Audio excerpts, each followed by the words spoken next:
What's going on out there, folks? I figured I'd come on real quick and see if all my stuff is working. Um, Since my Facebook ban, I wanted to make sure all my connections and everything were going through like they were supposed to, and I had to reconfigure some of my podcast settings. I put my green screen back up, so just kind of playing around with that a little bit, and just kind of playing around a little bit with my setup and seeing if everything was working like it's supposed to. It looks like it is. Um, I'm looking at my Facebook Live to see if it's working. Looks like it is. At least the Sherman Tank side of it. Not so sure if it's my regular profile is working or not. We'll take a look. Not seeing it on my regular profile, but I am seeing it on Sherman Tank. So something's goofy there. Huh. Well, checking with a few people to see if I can't see if they can't see my live. Let's see here.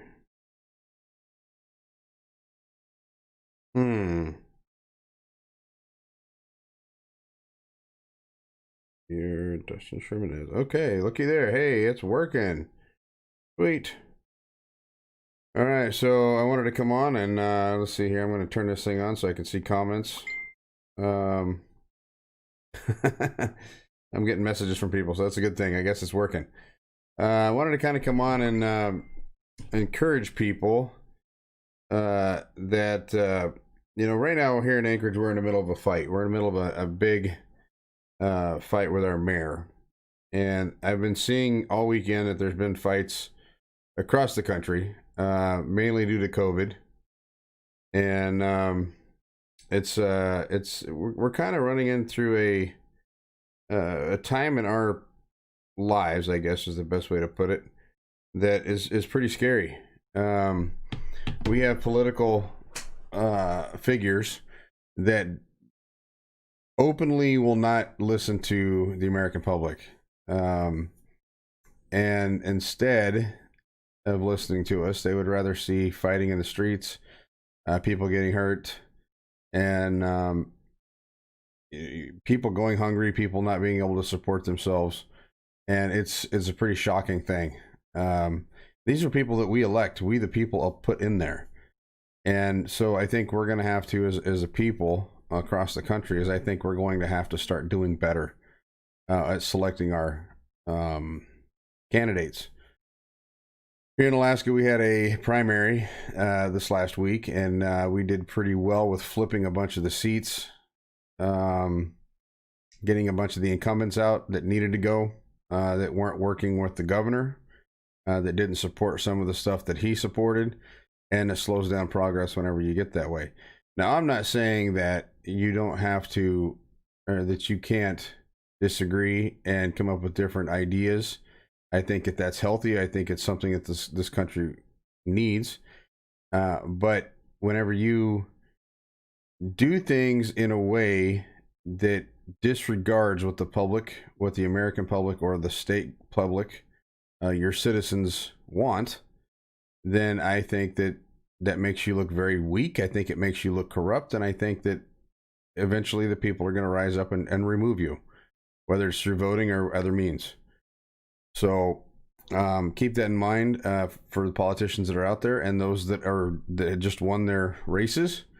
You're seeing right now exactly how, at least in Alaska, how the public responds to corruption. You're seeing how the public responds to not being listened to.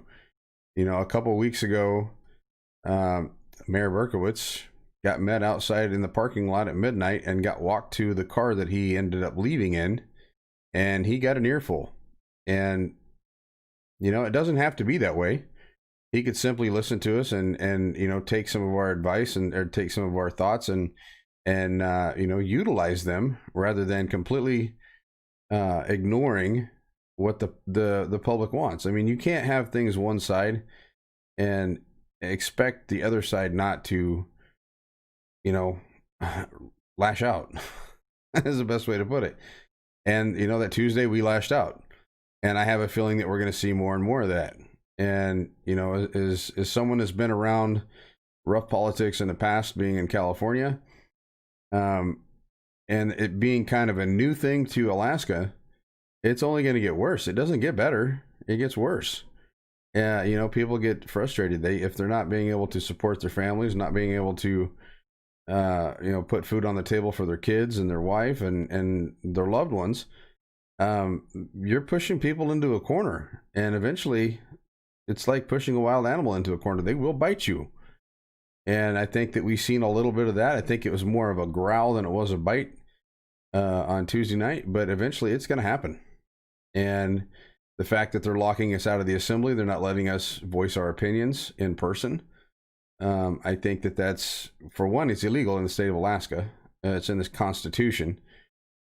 Two, it's just bad sportsmanship. I mean, you know, if you look at sports and stuff like that, you don't act like that in public. I mean, you know, we got. Let's put it this way: we have a mask mandate up here, where you have to have a mask to go into Walmart. You have a mask. You have to wear a mask to go into Target. You have to mask. You have to wear a mask to go into pretty much everywhere in the city. Well, if that's the case, and we have to do it, and we have to do that to survive, why can't we wear a mask to go into the friggin' assembly hall and do what we got to do? No one in there is closer than 6 feet. If they want the social distancing rules, no one in there is closer to 6 feet to the assembly at the podium. I can attest to that. I've been there. It's not that difficult to, you know, put safeguards in place. Hell, they could put up, if they wanted to, they could put up plexiglass in front of them so that we couldn't spit on them. You know, if they needed to feel safer. But no, this mayor, this assembly, they keep us locked out. And they just do whatever the hell they want to do. So, you know what? Eventually, the public is going to bite back. And I think if you look at the rallies, you look at the things that Taking Back Anchorage, Save Anchorage, Open Alaska, and Alaskans for Constitutional Rights, you look at what we've accomplished in the last month and a half, and you're seeing the Alaskan public standing up and saying, you know what? Enough's enough. This mayor can kiss my butt. And we're going to continue to keep doing this, and we're going to continue to keep pushing until he's out of there, even if it takes till April. And the assembly, all but a few, you're on notice right now. That's the best way to put it. You are on notice. Constant and Zalatel and Rivera. I mean, all of you guys that have completely been partisan on everything in this city, you're on notice. I wouldn't be surprised if it's the next time there's an election, it's a clean sweep red. I mean, you've really pissed off the people in this city. To give you an example of how bad the right's mad here in Anchorage, we had a rally for Back the Blue. It was on Northern Lights and the New Seward Highway. And there was roughly between 200, 300 people out there. I mean, just screaming their butts off for, you know, the police department and everything else that thinks that we think that they're doing a good job. And there was a 20-person opposition group, the socialist group or something like that. They didn't stand a chance against us. It was actually kind of sad. Everybody on our side was happy and screaming and having a great time, and the other side just looked depressed. So, you know, I think that the city in general wants to keep their police department, even though the mayor wants to defund it, and the assembly wants to defund it. So we know how that goes. Look at Portland, look at Seattle, look at Minneapolis. Every one of these blue cities, which is what this mayor is trying to turn it into, these blue cities are destroying themselves. They're literally eating themselves. I've had friends from California, from Oregon. They're in the middle of the protests in Oregon, and it's ugly. I mean, it's really ugly. It's literally like a third world country in some of those cities. And it's sad to see the country that I love, the country that I grew up in, be at each other's throats like they are down there. There's no reason for it, you know? I mean, this country has thrived on capitalism. It will never survive on socialism. There's not a chance in hell that this country will ever turn to socialism. So, with that said, we just got to keep pushing forward here in Anchorage. We got to keep pushing forward and putting the pressure on Mr. Berkowitz and the king in his court, if you will. And yeah, I know that he's lost a ton of support. There's people that probably voted for him that really want to see him out, and they want to see him out now. The question is who's going to run for mayor on the Republican side or the red side? I know we already have one guy. His last name's Robbins. I met him at the rally. Nice guy, but I think that there's going to be more people that are going to be putting their hat in here soon, and we'll have a choice. And I think that that's the way every election should be. We should have a choice. But with that said, I think that everybody needs to get behind one candidate and vote for that one candidate. And when I say that, and I'm not saying you need to vote your party. Vote for whatever you want. Vote your conscience or whatever. But just know this. If we don't do that, and I've seen this in California, if you don't get behind one candidate, then the other side wins. Because every one of them is going to vote for Dunbar. I guarantee you, if they are socialist, if they are leftist, if they are crazier than a nut job, they're going to vote for Dunbar. It doesn't matter. So we have to speak loud and clear. We have to unite behind the one guy that we want in there, and we have to push him through. If we can't do that, then anything we do against Berkowitz is kind of beating our head against the wall, because we're going to have Berkowitz 2.0 on steroids taking office in April. So we definitely need to get in there and figure out who it is that we're voting for. And whoever that is, I'm sure that all four of these groups that we've been working with that's been putting on these rallies, I'm sure that they will push that guy over the top. So if the primaries mean anything, we got a pretty good chance in April. I'm really hoping that that's the case. So I just wanted to jump on for a second and kind of give my little rant. And I did get a chance to go out and go shooting. I'm going to do a little kind of update on my eyes. So I went out and went shooting yesterday with some friends, Jen Robin and Sarah Boyer, Angela, my wife. We all went out and went shooting, had a great time. First time I've shot since I've had LASIK surgery, which was on April 11th. And the good news is I can see my pistol sights really well. The bad news is I'm not so clear on the red dots and stuff. It's one of those things where I got to have another surgery. So I'm farsighted in the right eye, and I'm nearsighted in the left eye. They gave me glasses that I have to wear for a couple weeks because I was in contacts, so I could see to drive and see to work. And so they had to put me in contacts so that my eyes go back to their natural shape. Because the contacts, if you wear contacts, you may or may not know this, but when you put contacts on your eyeballs, it actually changes the shape of the cornea. So I have to go without at least 2 weeks, maybe a month. We'll see. 2 weeks without contacts in, so that my eyes go back to natural shape. So whenever they get ready to do the procedure again, they get it right. So hopefully, hopefully the second time's a charm, and hopefully they get my eyes right. But even with my eyes not being perfect, I was able to shoot consistently with a pistol. I was able to shoot consistently, even though it wasn't perfectly clear with my ARs. Sarah did a great job shooting. It was fun to take her out. It was the first time that we've taken her out with us. It was cool to see her shoot a couple times and go woo after she shot. That right there is the greatest thing for me, is whenever somebody that doesn't normally get to go out and go shooting or haven't shot a lot, they get excited about it. So I love that. Jen shot her butt off. We figured out what was wrong with one of her pistol. Her sights had got bumped and it was shooting left, and she thought it was her. I shot her pistol and I was shooting through the same hole she was, so it was a pistol. It wasn't the gun. It wasn't her, it was the gun. And then Angela figured out which gun she wants, and it just so happens to be one of my favorite guns too. So she gets one of my favorite guns as the protection device at home. So it was a good day. It was nice to be able to actually shoot. It's been, like I said, since June 11th, so it's been a few months. It's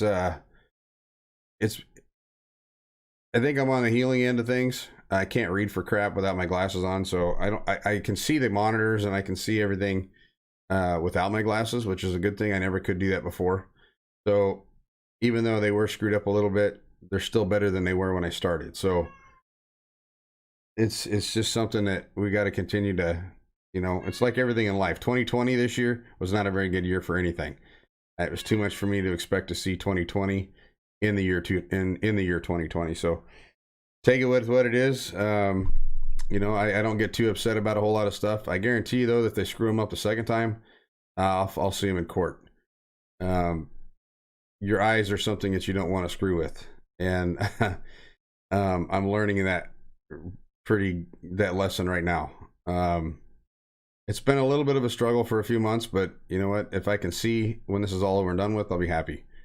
So anyway, I'm going to go ahead and get off here. I just wanted to come on for a minute and test it out. I'm going to go on and see my live video and see how it worked, see how it sounded, see how it looked. I kind of like the green screen aspect of things again. So I may do some videos behind us and behind me and whatever. But I do want to start doing live videos again with interviews. I want people to start calling in. And the way that you do it, if you want to get on with me, is by using Skype. You would just call in on my Skype line, and I would just bring you in videos, or bring you into my video. I could scale myself down so you fit and all that good stuff. Most people have seen my videos. With this ban, all my videos that I had on my other page is gone. I lost 12 years worth of pictures, 12 years worth of videos, all the podcasts I had on that page. I mean, it was completely devastating. There was no chance for me to appeal it. It's just all gone. So I'm going to be starting over. So look forward to other videos and things like that. And hopefully some more interviews with people like Diego Martinez. And I did one with Josh Reback last year. So I'm looking to get more people on and get them heard so that people can have, you know, they can watch these people talk and speak and everything so that they get a educated, so that they'll have an educated vote. That's kind of my goal on this whole thing. So as I get people on, feel free to mention other people and stuff like that. I would love to have some of the admins from the other groups come on and discuss their goals or plans, things like that. Joseph Latzerma with Save Anchorage would be nice to have on. I think I could teach him a thing or two on podcasts too. He's kind of getting into it, but I could teach him a few things. There's a few other people that I'd like to get on. You know, Sarah Boyer, I'd like to get her on with Taking Back Anchorage. I think Lacey from Alaskans for Constitutional Rights, and any of the ladies from Open Alaska, I would love to have you on so that you can shoot the bull and discuss some of the things that you're seeing in the city and state, and discuss political candidates. I think that's all a huge thing. So with that said, this is Dustin Sherman, or Sherman Tank, whichever you'd prefer to call me. And I'm going to go ahead and sign off for the night. But thanks again for watching, and make sure you share it around and let's blow it back up and see what we can do. I haven't come up with a name yet for this one, for this podcast, but I'm going to shortly, I imagine. I just got to figure out what I'm going to call it. So anyway, stay tuned, and I'll be coming back on here hopefully within the next day or two. We'll see what happens. We have a rally for those out there listening from Taking Back Anchorage or the other groups, Save Anchorage, Open Alaska, and Alaskans for Constitutional Rights. We do have a rally on Tuesday at the library. Be there early. There's going to be an announcement made. I can't tell you what it is because I don't know, but there's going to be an announcement made at like 4:30. So be there early. And we will probably have some opposition. So if you can get there before 4 o'clock, please do. And save our spot for us. So we did a great job of doing that out on the Black and Blue rally. So anyway, this is Dustin Sherman. I'm out, and I will catch you all later. Make sure you tune in on the next one. We will catch you all later. All right.